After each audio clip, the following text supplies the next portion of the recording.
महाशिवरात्री 2026 येत्या 15 फेब्रुवारीला रविवार या दिवशी महाशिवरात्री साजरी आपण करणार आहोत. महाशिवरात्रीच्या दिवशी या झाडाला नक्की स्पर्श करा हा प्रभावी उपाय. कठीणातील कठीण इच्छा पूर्ण होईल. ओम त्र्यंबकम यजामहे सुगंधी पुष्टिवर्धनम पूर्वारुक्मी बंदनाम मृत्युमुक्षी यमामृतात. नमस्कार मित्रांनो, श्री स्वामी समर्थ. हर हर महादेव.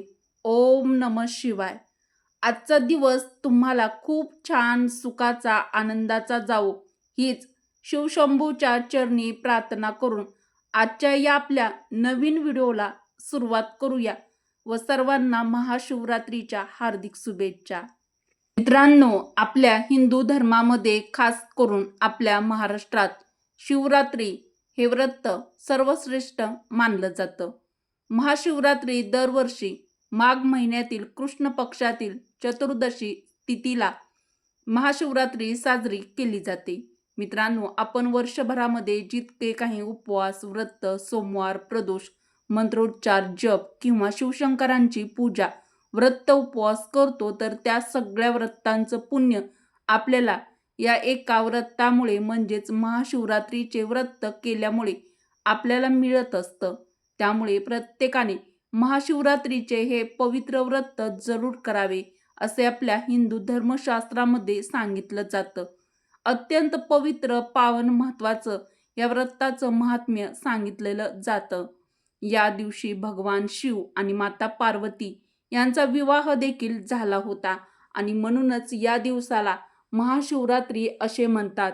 वैवाहिक जीवन सुखकर करण्यासाठी, वैवाहिक जीवनातील अडचणी दूर करण्यासाठी किंवा ज्या मुलींचे विवाह जुळण्यास अडचण येत आहे किंवा बऱ्याच दिवसापासून ज्या मुलांचे किंवा मुलींचे स्थळ तुम्ही बघतायत पण ज्यांना इच्छुक असा वर किंवा वधू मिळत नाहीये किंवा जरी मुलं असतील तर मग त्यांना मनासारखी वधू मिळत नसेल किंवा वैवाहिक जीवनामध्ये काही समस्या असतील तर त्यांनी हे महाशिवरात्रीचं पवित्र पावन व्रत जरूर करावं.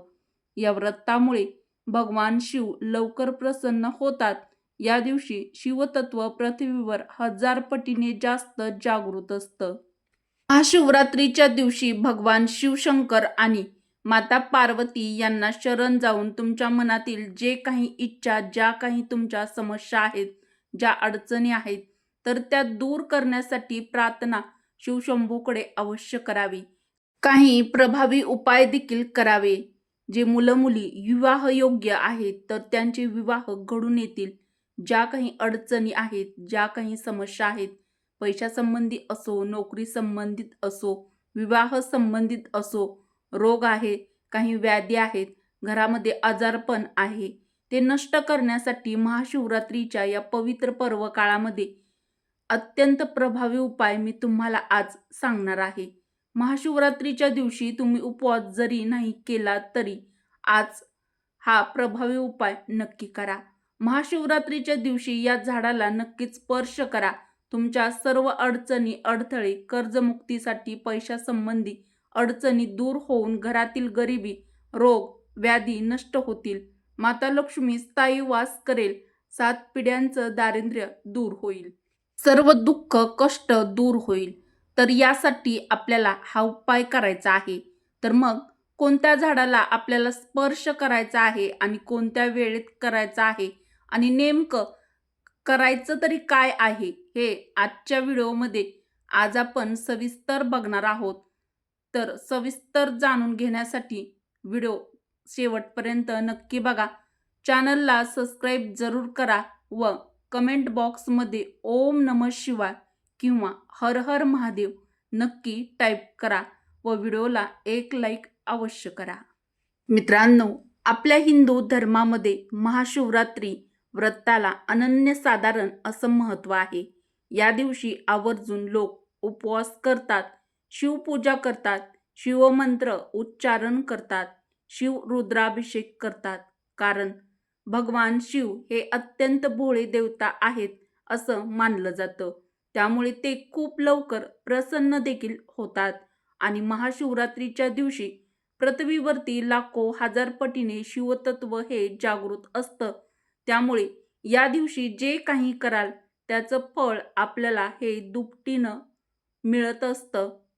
मित्रांनो, आपल्या वास्तुशास्त्रामध्ये अशी काही झाडं झुडपं सांगितले आहेत ज्यामध्ये स्वतः देवी देवता वास करतात अशी आपल्या हिंदू धर्मामध्ये मान्यता आहे. जर या झाडांना स्पर्श केला, त्यांची पूजा केली, काही उपाय केले तर हे प्रभावी उपाय केल्याने भगवान शिवशंकरांची आपल्यावरती असीम कृपा प्राप्त होणार आहे.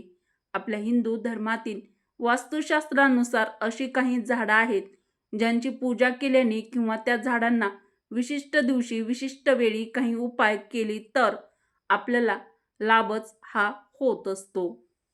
मित्रांनो, तुमच्या जीवनामध्ये खूप कष्ट आहे, खूप सारं दुःख आहे आणि पैशाशी संबंधित अडचणी आहेत, पैशाची चणचण भासत आहे. पैसा आला तरी तो घरामध्ये टिकत नाही. पैशासंबंधी खूप साऱ्या समस्या आहेत. मुलांचे विवाह जुळत नाहीयेत. घरात कर्ज वाढलेलं आहे. कर्जमुक्ती व्हावी यासाठी तुम्ही खूप प्रयत्न देखील करत आहात, कष्ट करत आहात, पण यश काही लवकर मिळत नाही. एखादा तुमचा उद्योगधंदा व्यवस्थित चालत नाहीये. मग मित्रांनो, अशा वेळी आपण काही प्रभावी उपाय देखील करणे अत्यंत आवश्यक आहे. त्यासाठी महाशिवरात्रीच्या दिवशी हा प्रभावी उपाय तुम्हाला करायचा आहे. तर हा उपाय करताना तुम्हाला सकाळी लवकर ब्रह्ममुहूर्तावरतीच उठायचं आहे. स्वच्छ पाण्याने अंघोळ करताना अंघोळीच्या पाण्यामध्ये तुम्हाला गावरान गाईचं गोमूत्र किंवा मग गोमूत्र नसेल तर तुम्ही गावरान गाईचं कच्चं दूध यामध्ये टाकून घ्यायचं आहे. काळे तीळ टाकायचे आहेत आणि स्वच्छ अंघोळ तुम्हाला करून घ्यायचे आहे. या दिवशी तुम्हाला स्वच्छ पांढरे शुभ्र परिधान कपडे करायचे आहेत. काळे कपडे अजिबात घालायचे नाहीत.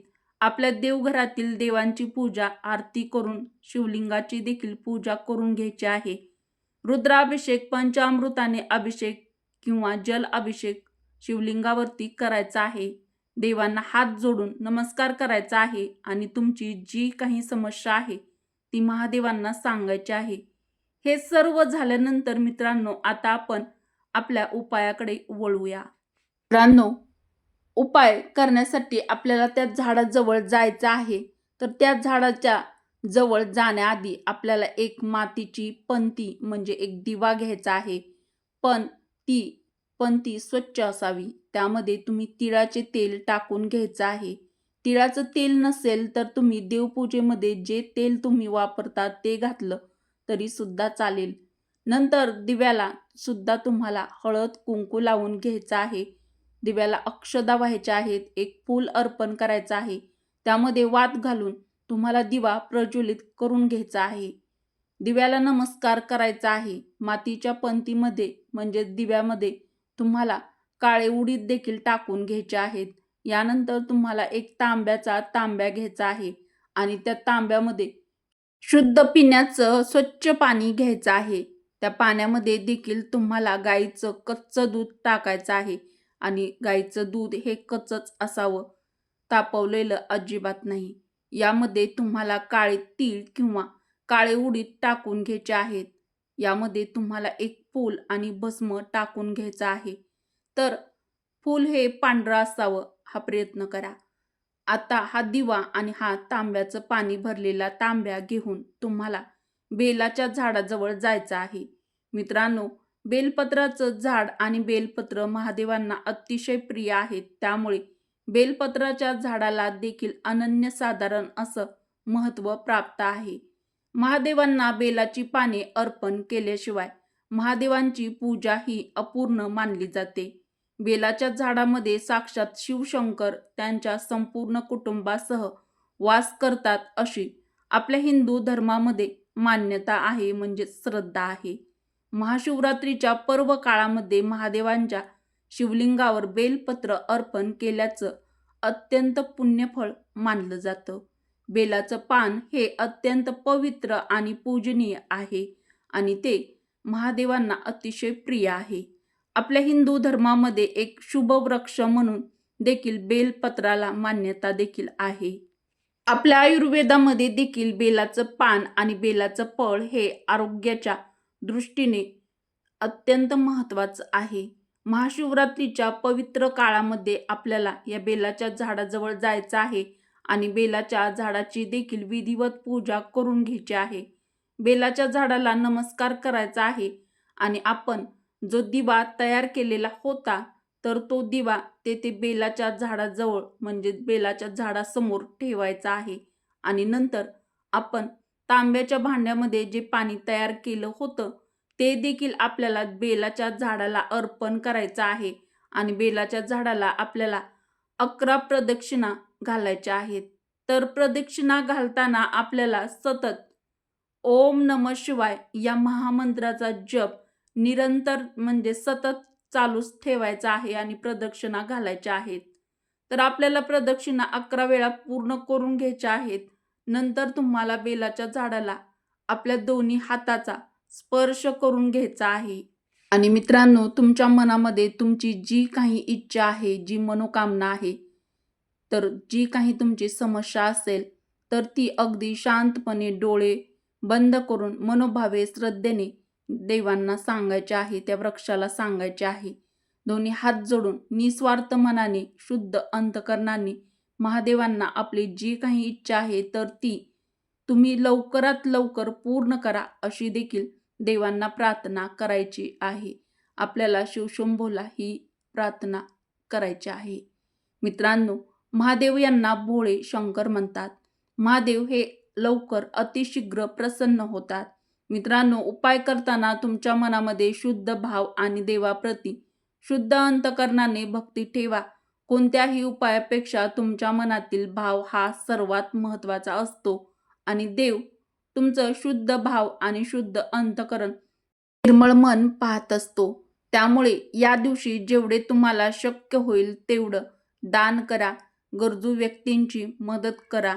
कारण निस्वार्थपणाने केलेलं कोणतंही कर्म हे कधीच वाया जात नाही.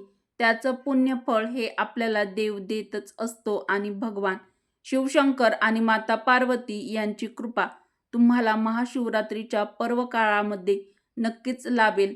महाशिवरात्रीच्या दिवशी कोणालाही अपशब्द बोलू नका, कोणाची निंदा करू नका, खोटे बोलू नका. कारण आपण देवापुढे हात जोडताना काय मागतो त्यापेक्षा देवापुढे पाठ करून आपण काय वागतो हे देव पाहत असतो. महाशिवरात्रीच्या पर्व काळामध्ये तुम्ही बेलाची पाने देखील म्हणजेच बेलपत्र महादेवांच्या शिवलिंगावर अर्पण करू शकता. मी सांगितलेला वरील उपाय देखील नक्की करा. बेलपत्राच्या झाडाला नक्की स्पर्श करा. महाशिवरात्रीच्या दिवशी बेलाच्या झाडाला अवश्य स्पर्श करा आणि कृपादृष्टी भोळ्या सांब सदाशिवाची प्राप्त करा. मित्रांनो, व्हिडिओ कसा वाटला ते देखील कमेंट करून नक्की कळवा. व्हिडिओ आवडला असेल तर व्हिडिओला एक लाईक अवश्य करा व आपल्या मराठी रोहिणी किचन चॅनलला सबस्क्राईब देखील जरूर करा व कमेंट बॉक्समध्ये ओम नमः शिवाय किंवा हर हर महादेव नक्की टाईप करा. चला तर मग परत भेटू अशाच पुढील एखाद्या छानशा व्हिडिओमध्ये नवीन माहितीसह.